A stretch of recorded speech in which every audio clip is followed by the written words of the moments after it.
Hey guys, Loco here. The LCS offseason has officially started. Actually, LCS offseason officially started right after groups because we didn't have a single team make it out of groups. So yeah, offseason has started very, very early for LCS.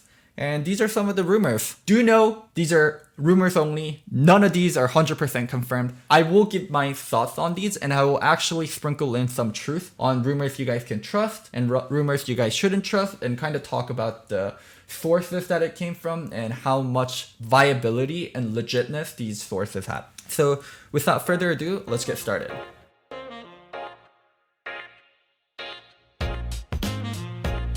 So the first rumor that we have is Svenskeren getting transferred from C9. And the source is Travis Gafford. So he talked about it on Hotline League. Well, one, it's kind of maybe hard to convince Team Liquid or C9. I'd heard that C9 had they, Svenskeren up as a potential opportunity for other teams. Let's give the context for this rumor. Blabberfish, or Blabber, as you guys probably know him as, played 3 out of 6 games at Worlds. And this is Svenskeren, being touted as the MVP of LCS in summer. Well, he wasn't touted. He straight legit just won MVP of first summer. And Sven was massively on form. He did have kind of shaky games on stage, but I think a lot of that came from his team falling around him. And C9 just couldn't... Oh my god, my alarm. C9 just couldn't live up to the early game. So yeah, Blabber playing 3 out of 6 games, that means a lot. And C9 is kind of in the situation of 2 suns. There can never be 2 suns in the air, right? So whenever you have 2 suns, or in Asian countries, if we talk about it, the 2 dragons, the sky can't hold 2 dragons. So when there's 2 dragons in the air, one of the dragons has to leave, either Blabber or Svenskeren. And C9 historically has consistently sold players at their peak. That is something that a lot of teams really don't do, but C9 has historically done that. When they sold Impact, it was when Impact was at its peak, and also he was just about to become naturalized and be a North American player. Contracts also, he got sold when he was at his peak. Smoothie, he got benched and sold. Jensen, these are incredibly top tier players. Almost everyone outside of contracts has main top tier form and they're still on top tier teams. Impact and Jensen on TL, Smoothie on TSM. Contracts went to Golden Guardians. And also another thing is Jack tweeted that offseason is spicy and World hasn't even ended yet. And during the time that Jack tweeted this, obviously teams probably reached out to him for Svenskeren and Blabber. And that's when things are getting spicy for C9, and that's something Jack would know. And Jack would... Here's the thing. Owners respect each other very much, and they very, very rarely leak other team stuff. So TL, Steve wouldn't leak that something's happening within Golden Guardians and 100 Thieves, even if he knows, out of respect for 100 Thieves and Golden Guardians. The fact that Jack is saying offseason is spicy usually means he's talking from an internal perspective, right? He doesn't want to talk about things going on other teams. And the 2 new orgs joining LCS, Evil Geniuses and Immortals, they are pretty rich orgs. And new orgs joining want to make a strong roster because they want to make a good first impression. So the viability for this rumor and how true this is, from what I heard and from my sources, this is incredibly true. And there's one team that I know of that made a very high offer for Svenskeren. So I think this one is very true. Out of 1 to 10, I would probably give it 8 likeliness. So this one I think is very true. And also Travis as a source has been pretty legitimate in the past. I think he speaks to a lot of GMs, he speaks to a lot of players and team owners, and he feels comfortable talking about this because he either heard it from multiple sources or he heard it from someone he trusts. So 8 out of 10, I think this rumor is very true. Kave coming to North America. This source is Theon and Travis.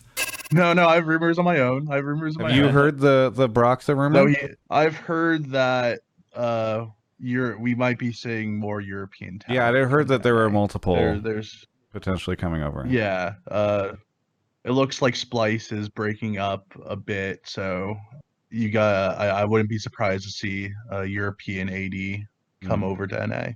Well, there we go. So more rumors. So Kave is the star AD carry for Splice, and Splice actually is getting their roster demolished because they're getting rebranded as Mad Lions. and the investors into the Splice brand just don't really believe in Splice as a brand. So yeah, this is a rumor that's out there. I actually doubt this rumor, and it's really weird for me that he would be coming to North America because AD Carry is one of the least successfully imported roles in North America. Like Piglet, I mean, him on TL never really truly found success. Bang 200 Deeps, never really found success, but it's only been a year. Sven to TSM, that's also a really big one. In the last 2 years, he hasn't found success. AD Carry imports to North America has usually been really bad. And also the other thing for EU, I actually think EU talent for AD is pretty limited after a certain point. So you have Perks as like the god, and then you have Upset as number 2. And then after that, it's like Reckless, Kabe, nothing. I think Perks number 1, Upset at 2, Reckless, Kabe, nothing. So other people are mentioning stuff like Patrick, Hansama, Forgiven. I think there is a drop off after like the people we talked about. So I think Kabe is someone that would be very highly valued in Europe. He's a player with the brand. He's a player with very consistent performances. So for them to say, like, Kabe's coming to NA doesn't make sense for me. And it doesn't make sense from Kabe's perspective, and it doesn't make sense from NA perspective. Like, the fact that NA teams have failed again and again with AD Carry imports, it just makes no sense for a team to import Kabe. Like, what team would he even go to?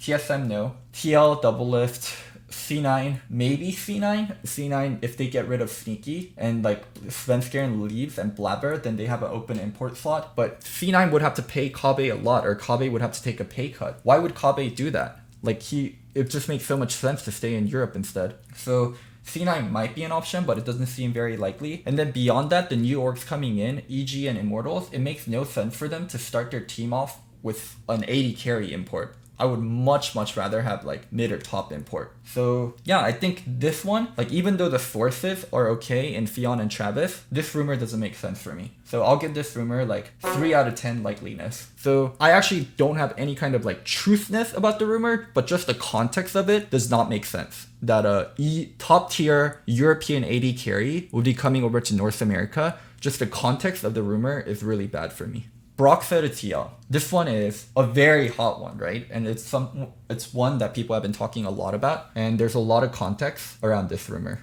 There's a rumor that I heard at Worlds. Drop it. That the Fnatic lineup did not get along very well this year, and that Broxah possibly joining TL, which then like was seemingly confirmed, not confirmed, but then like you saw Steve follow Broxah.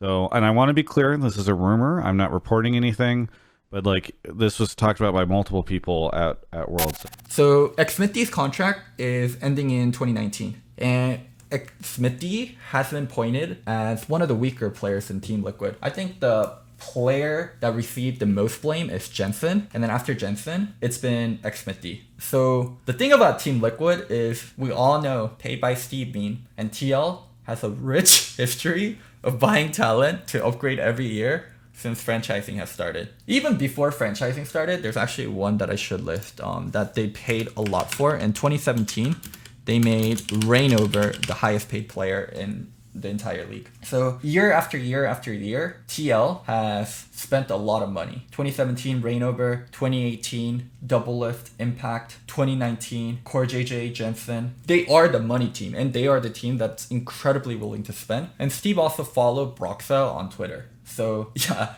that's the thing. The Steve following Broxah on Twitter one is interesting, not because it confirms the rumor, but what it says about the whole rumor. Like nowadays, owners have ways to talk to other owners and other players very easily. Long gone are the days where teams will follow a player on Twitter to be able to contact the player. That also breaks poaching rules. Like if Steve wanted to talk to Fnatic, it would take him 5 seconds to talk to the Fnatic ownership or to talk to the Fnatic general management. He does not need to go and follow Broxah on Twitter to be able to talk to Broxah. Teams have actually gotten really good at picking up that people know their roster moves from Twitter and Twitter following. So yeah, teams generally don't want to do that, right? Because you want to keep your roster moves close to your chest as possible, and you don't want people finding out. So Steve following Broxah on Twitter isn't like, oh, Steve's talking to Broxah. It might be Steve trolling the community, or the deal is already done and Steve is following Broxah.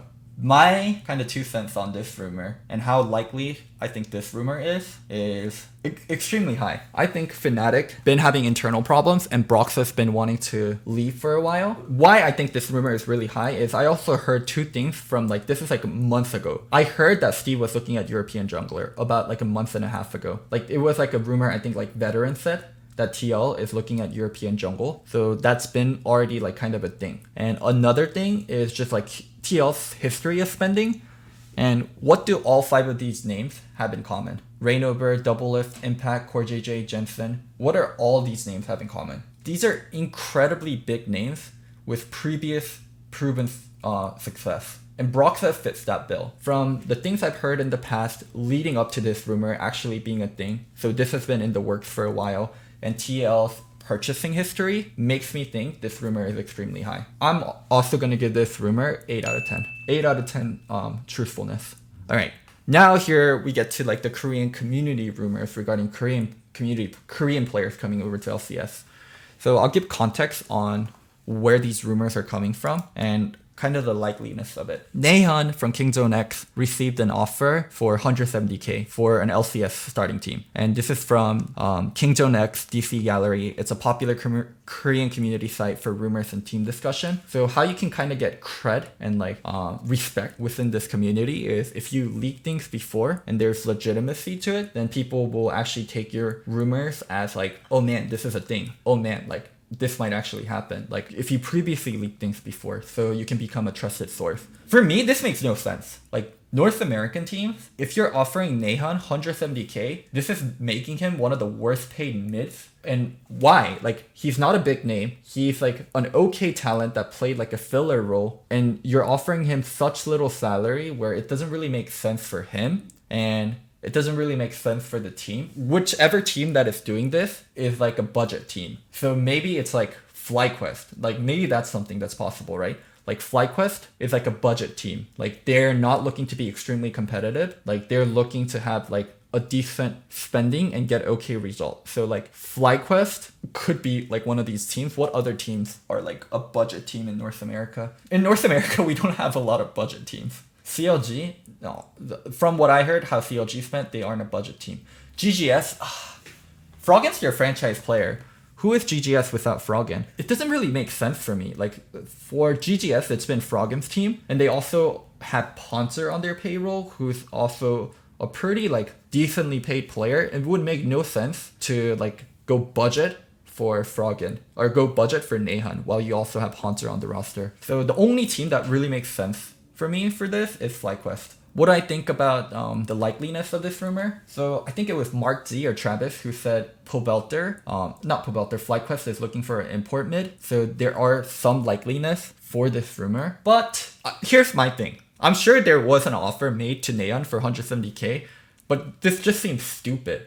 Okay, here's the thing. I think this rumor is real. I don't think like someone's bullshitting. The context of things makes sense. But I just don't think it'll happen. I think there's going to be imports at like 300k range, 400k range. That's going to make a lot more sense for a lot of the NA teams. And you should really not go the budget route for mid. So I'm going to give this rumor like a 4 out of 10. Whoever the team is, really think about it, guys. Like, do not go budget on your mid. If you're the team that made this offer, if that's you, FlyQuest, please think about what you're doing. You do not want to be budget mid. Okay, let's go to the last rumor. 2cent to LCS, talking to 4 teams already. Source, League of Legends DC Gallery.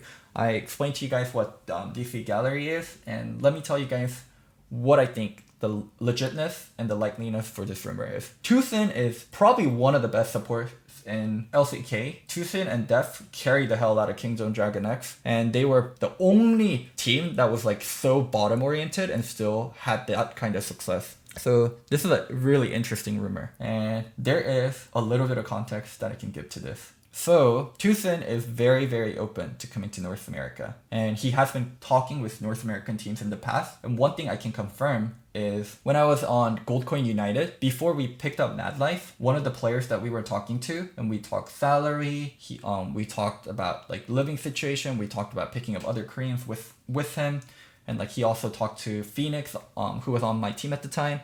He was very, very willing to come to North America.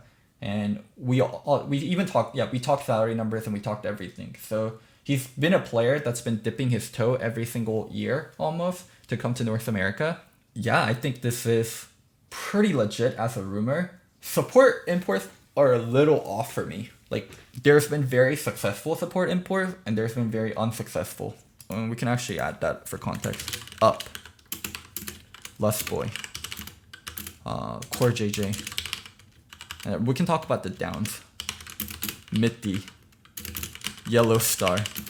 I don't think Wadid was a really big down. I think Wadid came and just kind of did okay. Oh, Ole is actually a really big up.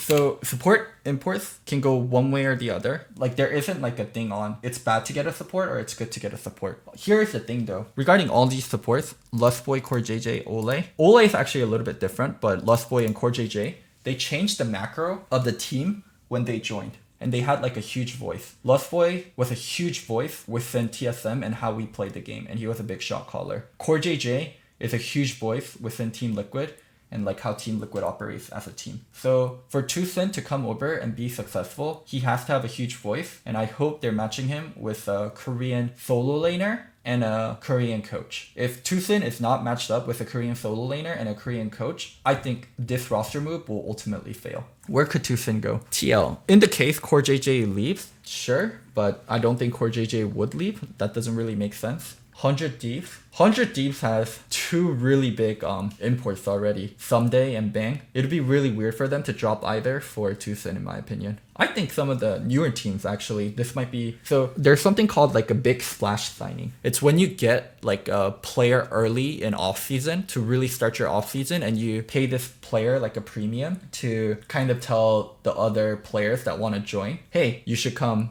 join my team. Like a big marquee signing. Aframu to 100 Thieves would have actually been a big example of a big marquee like splash signing, but that's a really bad example because Aframu joined last. He wasn't the first one to join. Oh, actually perfect one. 2018 Doublelift. 2018 Doublelift going over to Team Liquid. Xmitty's dad talked about it. Like, he was kind of worried about Xmitty joining Team Liquid because they do so badly year after year. But Xmitty's dad was really comfortable once he learned Peter was going to be on the team. So yeah, like Doublelift would be like a great marquee, like a huge signing. And it really helped rest of TL roster come together. So yeah, these are the big NALCS rumors for November 5th. I hope you guys enjoyed my roster leak rumors video. I'll be doing more of this in the future. Let me know down in the comments what you guys thought, and remember, I'm not crazy, I'm just Loco. Bye ya!